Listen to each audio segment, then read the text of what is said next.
पुणे नाशिक महामार्ग 50 वर जीवनखिंडीमध्ये शितकल वस्ती या ठिकाणी सुनीताताई भास्कर सावंत यांचा मंगळवारी आमरण उपोषणाचा दुसरा दिवस होता।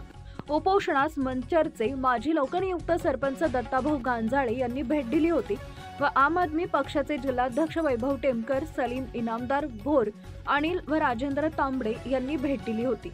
खासदार अमोल कोल्हे यांनी नायब तहसीलदार वाघ यांना फोन लावला व सावंतताईंना न्याय द्यावा असं सांगितलं होतं। एका खासगी बिल्डरनं त्यांच्या छोट्याशा चहाच्या टपरीसमोर तारेचं कुंपण बांधल्यामुळं त्यांच्या रोजगारावर गदा आली आहे। त्यामुळे न्याय मिळवण्यासाठी व सरसकट अतिक्रमण काढा किंवा माझ्या हॉटेलचा अडथळा दूर करा या मागणीसाठी नॅशनल हायवेच्या विरोधात त्यांचं उपोषण भर पावसात सुरू होतं असं सुनीता सावंत यांनी म्हटले।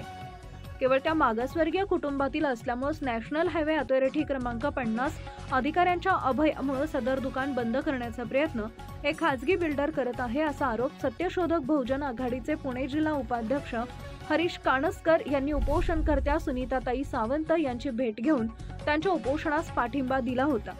त्यांच्या समवेत सत्यशोधक बहुजन आघाडीचे आंबेगाव तालुका अध्यक्ष लालू लवांडे, नफी शेख, अनिल गायकवाड, गणेश राठोड व इतर कार्यकर्ते हजर होते। यावेळी वाघ, नायब तहसीलदार यांनी व गाव तलाठी रवी कदम यांनी कुंपण टाकणाऱ्या लोकांना नोटीसी काढतो व तुम्हाला न्याय देतो असं आश्वासन दिलं। लिंबू सरबत देऊन सुनीता सावंत यांचे दुसऱ्या दिवशी उपोषण सोडण्यासाठी प्रवृत्त केले। त्यावेळी सुनीताताई भास्कर सावंत यांनी उपोषण लिंबू सरबत पिऊन मागे घेतलंय। ब्युरो रिपोर्ट, तेज तुफान न्यूज, मंचर, आंबेगाव, पुणे।